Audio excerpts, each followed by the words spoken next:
Hi guys, আসসালামু আলাইকুম রহমতুল্লাহি ওয়া বারাকাতুহু। আমি আছি মোহাম্মদ সালাউদ্দিন আপনাদের সাথে SN3700 চ্যানেল থেকে।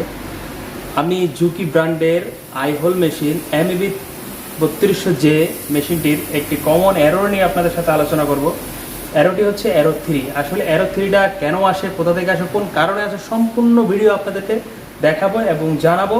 সো শিখতে চাইলে, জানতে চাইলে আমার সাথে থাকুন, আমার চ্যানেলের সাথে থাকুন। সবার আগে এইসব টেকনিক্যাল ভিডিও পাওয়ার জন্য বেল বাটনটি ক্লিক করে আমার সাথে থাকুন। সো নতুনদেরকে জানানোর জন্য শেয়ার করতে ভুলবেন না, এবং আপনাদের মতামত কোন সম্পর্কে ভিডিও চান সেটা জানতে চাইলে, জানাতে চাইলে আমাকে কমেন্টস করে জানাতে পারেন। So let's see this video because how remove this error. So guys, এই মেশিনটিতে অ্যারো 3 আসে। সো এই মেশিনটিতে অ্যারো 3 আসে, এটা দেখার জন্য, কনফার্ম হওয়ার জন্য আমরা মেশিনটা অন করলাম। অন করার পরে এখন আমরা রেডি বাটন চাপ দিব। এখন দেখেন, রেডি বাটন চাপ দেওয়ার পরে অ্যারোর 3 আসতেছে।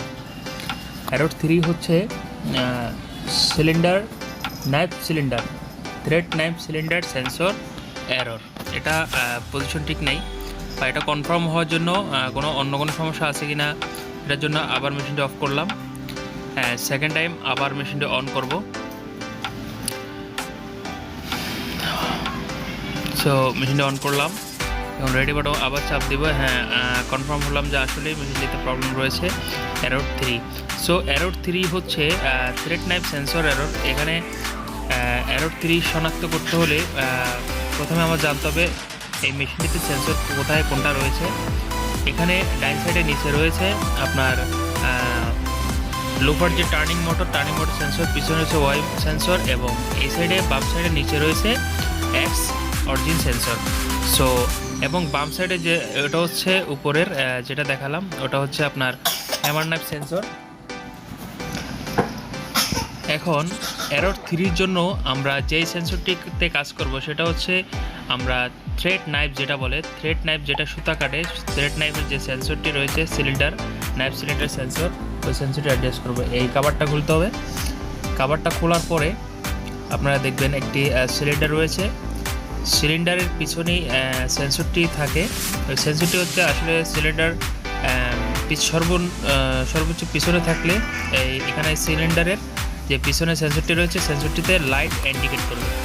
দেখুন মেশিনটি অন আছে, বাট লাইট ইন্ডিকেট করতেছে না। এখন আমরা সিলিন্ডার লক যে স্ক্রুটি রয়েছে, স্ক্রুটি লুজ দিব। লুজ দিয়ে সিলিন্ডারটি যে লাগানো যে সেন্সরটি রয়েছে, সেন্সরটি আপ ডাউন করে দেখব। যেই মুহূর্তে সেন্সরটি লাইট ইন্ডিকেট করবে ওই অবস্থায় আমরা ফিক্স করব।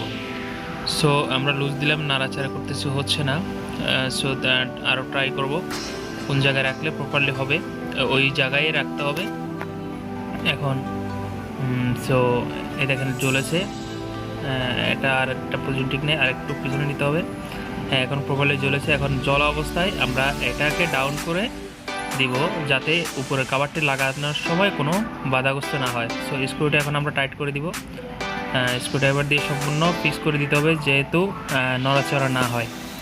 এটা আসলে মেশিন রেডি দেওয়া অবস্থায়, মেশিন অন অবস্থায় সিলিন্ডার পিছনে সম্পূর্ণ পিছনে থাকলে লাইটটি ইন্ডিকেট করতে হবে। এখনও এরর 3 আসছে, তার কারণে আমরা মেশিনটি অফ করতে হবে। মেশিনটি অফ করলাম। এখন থার্ড টাইম আমরা ফাইনালি মেশিনটি অন করব। অন করলাম। সো গাইস, আমাদের সাথে থাকুন, আমাদের চ্যানেলটি সাবস্ক্রাইব করে রাখুন নতুন নতুন ভিডিও পাওয়ার জন্য। সো মেশিনটি ফাইনালি অন করলাম, রেডি দিলাম। রেডি বাটন চাপ দেওয়ার পরে দেখেন আমাদের মেশিনটি রেডি হয়েছে, কোনো এরর নাই, সিগন্যালটি হচ্ছে। এখন আমরা মেশিনটি রান দিয়ে দেখব। দেখেন আমরা মেশিনটি আবার দ্বিতীয়বার রেডি দিলাম। রেডি দেওয়ার পর রেডি হয়েছে। এখন আমরা সুইং দিলাম, এই সুইং